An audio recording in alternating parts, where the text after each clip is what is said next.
My guest today is Mike Breen, the president and CEO of Human Rights First, an organization that challenges domestic extremism by bringing to bear its expertise in research, policy, law, and technology to uncover the movement, expose its tactics, and uphold human rights. Mike is also a fellow vet and will be a regular guest on this show. Welcome to Against All Enemies. Thanks, Ken. It's good to be here. Congratulations on the show. Mike, thank you. When most Americans think of an organization with international reach focusing on human rights, I'm betting they don't typically imagine that organization tackling extremism at home. Why is that a priority for Human Rights First? Well, we've been an organization that's been the forefront of standing against various forms of hate against vulnerable communities around the world for a long time. So that's part of our history, and that includes opposing the rise of anti-Semitism in places like Hungary and elsewhere in Eastern Europe. It includes fighting against anti-Muslim bigotry in the United States and in Europe for a long time. But I think the deeper truth that drew us to this challenge is that human rights is impossible without democracy. Democracy is the system of government that says everybody's voices matter, and that says that the individual is a sacred part of the collective whole, right? It's a society based on the idea that everybody's voice counts, and a society based on the idea that the rule of law protects us all, no matter how unpopular we are. That's also at the heart of the human rights idea. And so when we saw that under threat in our own country, in a way that I think, based on international experience, you can do pattern recognition, having worked in a lot of places around the world, and you see societies kind of fall apart. And you look at that and you say, okay, if I recognize these same dynamics in play in my own backyard, I can't continue to work internationally if my own house might be on fire. I got to step up and do something about it. And so that's the decision that we made. The white supremacist strain that infects groups like the Oath Keepers and Three Percenters has a long history, but it has a new valence today in a country that is going to be majority minority. I can't remember the year, but it's right around the corner. I think it's a great thing.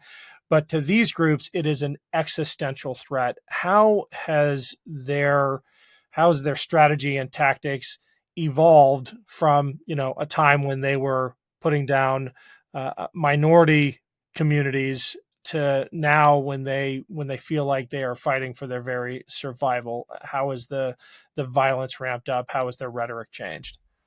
Yeah, Ken, I think it fits an international pattern. It fits a pattern we've seen in our own history in the U.S. and that we see around the world. And as you say, it happens when people feel like they will be unable to keep power through normal politics.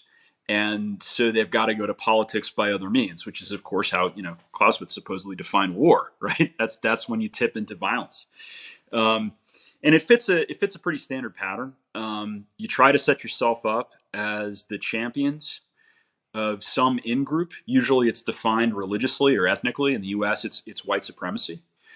You say everyone's out to get you, and we're your only defenders and champions. The government won't protect you anymore.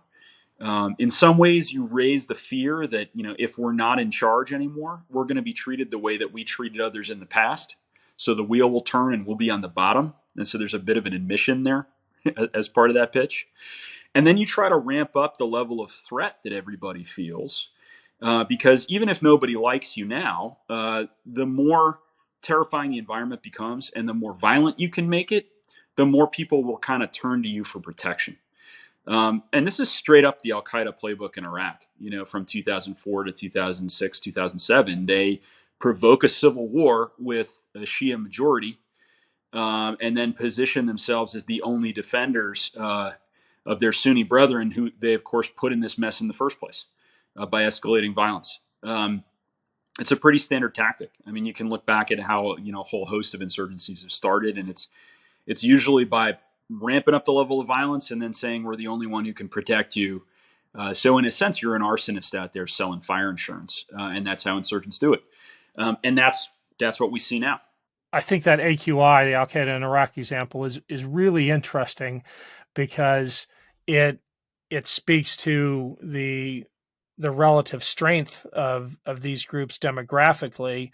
You had the Sunni minority in Iraq rising up and attacking in a asymmetric way the Shia majority, and I just find it really insightful that you use that as the example for what's evolving here, because you have a white supremacist minority now that is picking fights with the much larger American populace that doesn't want that, that is reflective and valuing of diversity. And the interesting thing from a historical perspective is that the white supremacist movement today, and groups like Oath Keepers and Proud Boys as the inheritors of that, are explicitly anti-democratic. I mean, they feel like democracy is actually a threat in a way that the even the KKK didn't. The KKK's method for retaining power was through the ballot box and controlling that in a violent, horrible way. But you have groups today that are just dispensing altogether with the pretense of democracy and saying we need a strongman. Yeah, definitely. Definitely. And I think it's worth, two quick points, because I completely agree with you. I think on the Iraq piece, it's easy to forget, from the American side of the conversation, it was really hard for Al Qaeda in Iraq and other groups to get that civil war going. I mean, you had a country where most people, said, are you Sunni or Shia? And Kurds aside and other ethnic groups aside, most Iraqis said, I don't want anything to do with that question. 30% of the country was mixed Sunni Shia couples with children that had mixed heritage and all kinds of things like that. So you had to kill a lot of people and terrorize a lot of people before am I Sunni or Shia became the life and death question of who am I as an Iraqi. Um, and it's a dark road to get there. We're not there. We haven't had that level of sort of siege level attacks on our communities yet, and I hope we never do.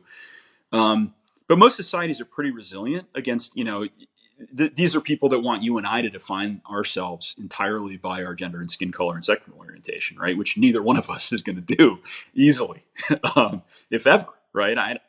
That's not me. I'm not living in that world. That's not who I am as a person. But they sure want me to think about myself that way. The other thing I'd say too is just you're right about the ballot box thing, and I think you're really right about the democracy thing. One of the big tells, I think, is just the way that the anti-democratic extremist movement in the United States has really shifted their rhetoric, even their political rhetoric, away from embracing democracy toward things like, well, we're a republic at heart, or we were founded as a Christian nation, or it was never really supposed to be majority rule, and the founding fathers feared the democratic mob, and the electoral college is the only thing protecting our true nation from the scourge of mob rule at the ballot box.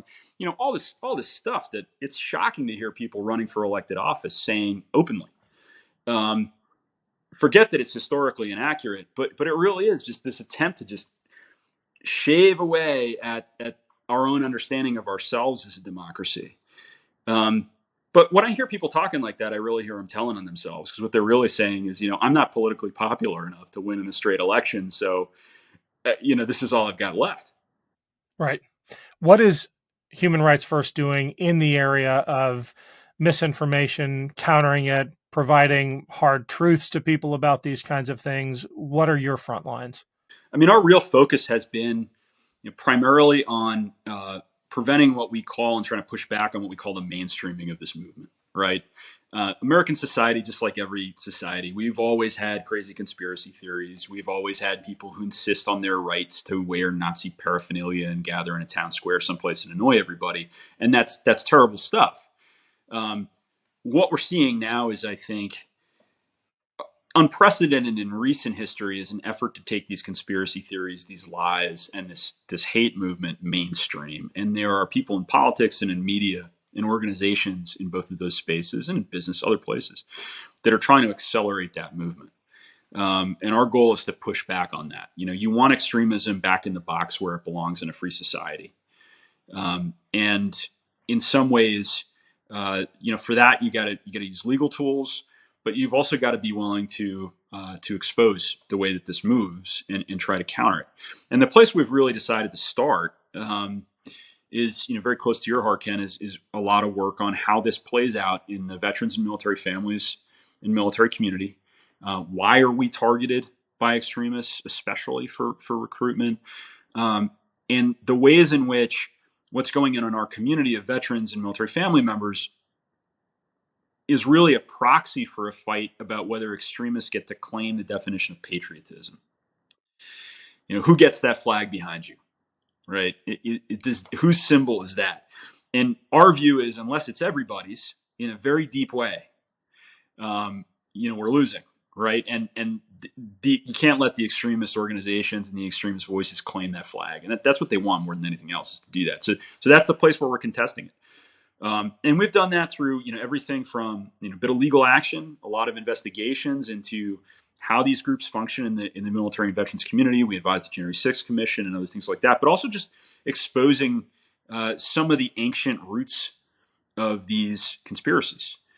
We released a paper recently on how called Digital Soldiers, on how QAnon targets the military, but more importantly, in some ways, how they're doing it with multi-thousand-year-old anti-Semitic conspiracy theories with a little bit of new dressing on them. So it's a big fight.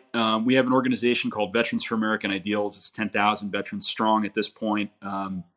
We're putting a lot of time and energy now into thinking about how to build that out into a stronger nationwide chapter structure, and how to bring more vets into that fold, because there've got to be more of us that step up and say in our daily lives and with our politics, with our activism, in any way we're comfortable, hey, I wear that flag too, and it doesn't mean that to me.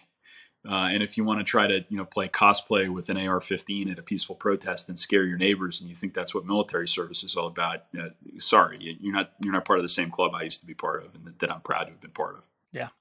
Well, Mike, we really look forward to checking in with you every week. How can people, especially the veterans listening, find Veterans for American Ideals? And are there other initiatives you want to direct people towards? Yeah, absolutely.